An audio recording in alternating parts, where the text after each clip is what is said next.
জুবিন দাই আৰু কোনোদিন ন্যায় নাপায়। জুবিন দাই ন্যায় পাবলৈ হ'লে আমাক বিৰোধী পক্ষক জিকাব লাগিব।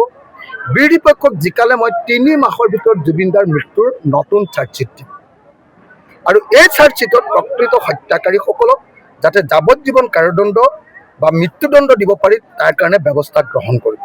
কিন্তু এতিয়া যিখন চাৰ্জশ্বিট দিছে এই চাৰ্জশ্বিট অনুসৰি লগে লগে ট্ৰায়েল হৈ যোৱাৰ লগে লগে এই মানুহকেইজন ট্ৰায়েলতে খতম হৈ যাব আৰু এই মানুহকেইজনে খালাচ পাব।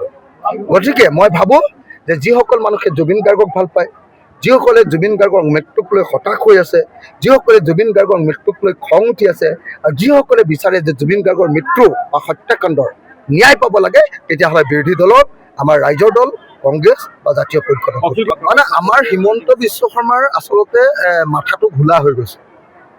আপোনালোকে নিজে চাবচোন, হিমন্ত বিশ্ব শৰ্মাৰ মুখখন শুকাই গ'ল, ক'লা পৰি গ'ল, চুলিবিলাক চব সৰি গ'ল।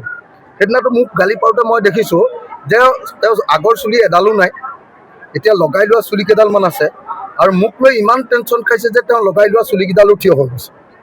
তো এতিয়া তেওঁ সকলোফালে এতিয়া য'তে ত'তে অকল মুছলমান দেখে, গো মাংস দেখে, হিন্দু মুছলমান দেখে।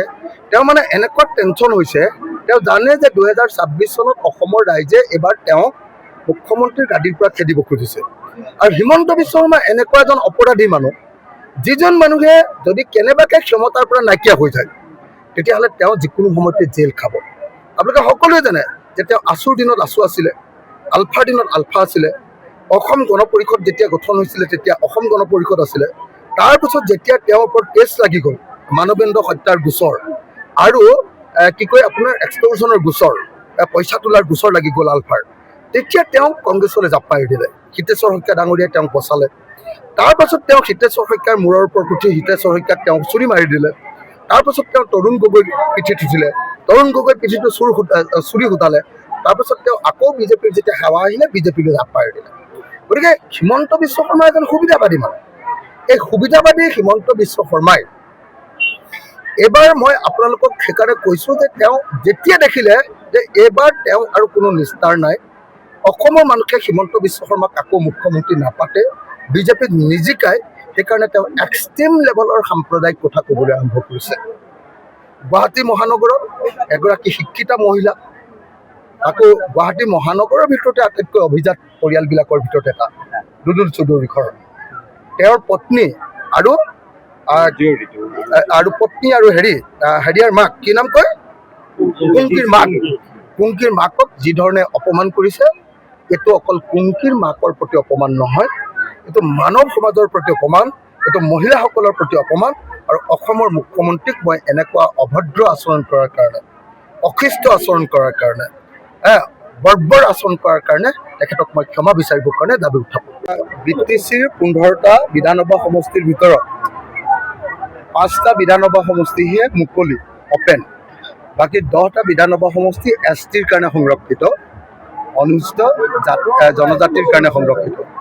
গতিকে এই 5টা সমষ্টিত আজি BPFে আমি দেখিছোঁ যে বড়ো জনগোষ্ঠীৰ লোকক ইয়াতে MLA খেলাইছে, তাকো তেওঁ আকৌ যিজনক খেলাইছে তেওঁ ইয়াৰ নহয়, বাক্সাৰ মানসৰ মানুহ নহয়। ঠিক তেনেকৈ UPPLেও এজন বড়ো জনগোষ্ঠীৰ জনজাতিৰ লোককে অপেন চিটটোত ইলেকশ্যন খেলাইছে, তেওঁ আকৌ ইয়াৰ নহয়, বাক্সাৰ হয়। ইয়াৰ অসমীয়া প্ৰধান অঞ্চল, এইটো গোটেই অসমীয়া ভাষিক অঞ্চল।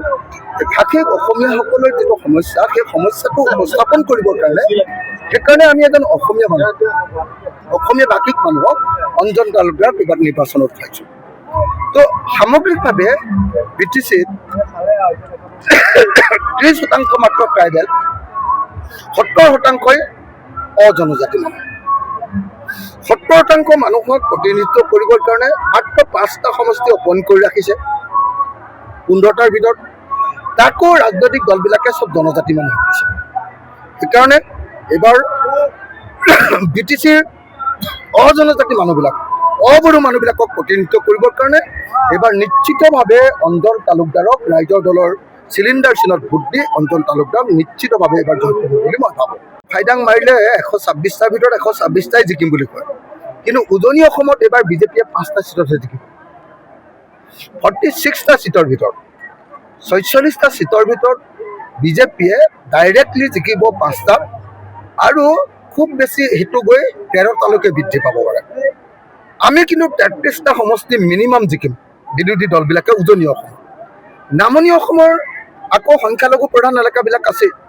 গতিকে এইবাৰ আপোনালোকে নিশ্চিন্ত হৈ থাকক যে 2026 চনত এইবাৰ অসমৰ ৰাইজে হিমন্ত বিশ্ব শৰ্মাক নহয়, গৌৰৱ গগৈক মুখ্যমন্ত্ৰী কৰিব।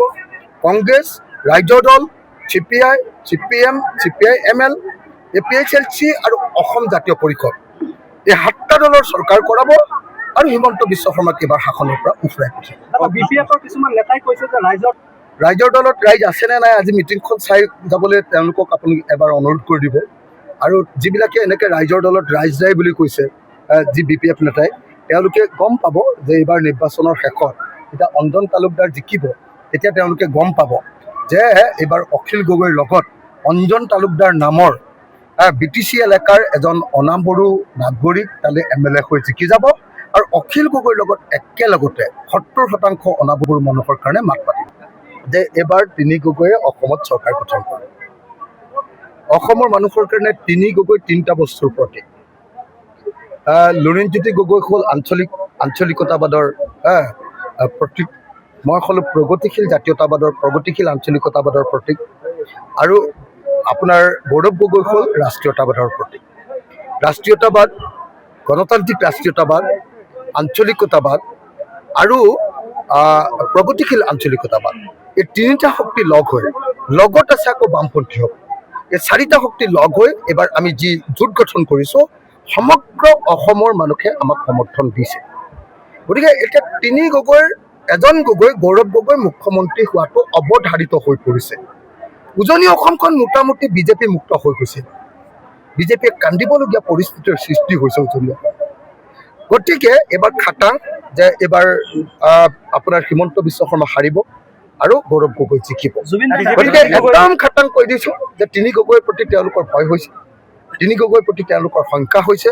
তিনি গগৈয়ে হিমন্ত বিশ্ব শৰ্মাৰ ৰাজপাত খাব বুলি ভয় খাইছে আৰু সকলোৱে জানে যে তিনি গগৈ শাসন হ'লে হিমন্ত বিশ্ব শৰ্মা জেললৈ যোৱাটো খাটাং। আৰু বিজেপিৰ যি তিনি গগৈ নামটো আপোনালোকে কোনোবাই শুনিছে নেকি কওক? তেওঁলোকৰ মাল মটং নাই। উজনি অসমত তেওঁলোকৰ কোনো মাল মটঙেই নাই। গোটেই উজনি অসমৰ গোটেইকেইজন লিডাৰ, গৌৰৱ গগৈ, অখিল গগৈ, লুৰিণজ্যোতি গগৈ, গোটেই উজনি অসমৰ লিডাৰ, আকৌ আমাৰ দেৱব্ৰত শইকীয়া, যিমানবিলাক উজনি অসমৰ লিডাৰ আছে চব আমাৰ বিৰোধী দল। উজনি অসমত আছে তেওঁলোকৰ যিকেইজন, তেওঁলোকক মাইক্ৰস্কোপে চালেও দেখি নাপায়। বীজাণুহে মাইক্ৰস্কোপেৰে চাব লাগে হয়নে নহয়? নেদেখে যে চকুৰে। তেওঁলোকৰ লিডাৰকেইজনক, তেওঁলোকৰ গগৈকেইজনক মাইক্ৰস্কোপেৰে চালেও দেখা নাপায়। গতিকে দূৰবীণে চালেও যদি দেখা নাপায়, মাইক্ৰস্কোপে চালেও যদি দেখা নাপায়, তেতিয়াহ'লে সেই গগৈক আৰু কোনে ভোট দিব? কৰিমুদ্দিন বৰভূঞা নামৰ দালালটোৱে এইবাৰ AIDFৰ পৰা গৈ অসম গণ পৰিষদত উঠিছেগৈ আৰু মই ভাবোঁ যে এইবাৰ নিশ্চিতভাৱে সেই সমষ্টিত কৰিমুদ্দিন বৰভূঞা হাৰিব। গতিকে কৰিমুদ্দিন বৰভূঞা নামৰ দালালটোৰ লগত একেলগতে বিধানসভাত বহিবলৈকে লাজ লাগে। পৃথিৱীৰ আটাইতকৈ ডাঙৰ দালালবিলাকৰ ভিতৰত দালাল এটা। এতিয়া কৰিমুদ্দিন বৰভূঞা ক'ত AGP-লৈ গৈছে, ক'ত BJP-লৈ গৈছে, ক'ত কাৰ চেলেকিছে, সেইবিলাকক লৈ মোৰ কোনো কথা ক'বলগীয়া নাই। অসমৰ মানুহক মই এটাই ক'ম যে কৰিমুদ্দিনৰ নিচিনা যিবিলাক দালাল বিধায়ক আছে, এইবিলাক তেওঁলোকক এবাৰ পৰাজিত কৰিব। 70+ চিট লৈ, 70 পৰা 80 ভিতৰত 70+ চিট লৈ আমি বিৰোধী মিত্ৰজোঁটে এইবাৰ আমি চৰকাৰ গঠন কৰিম।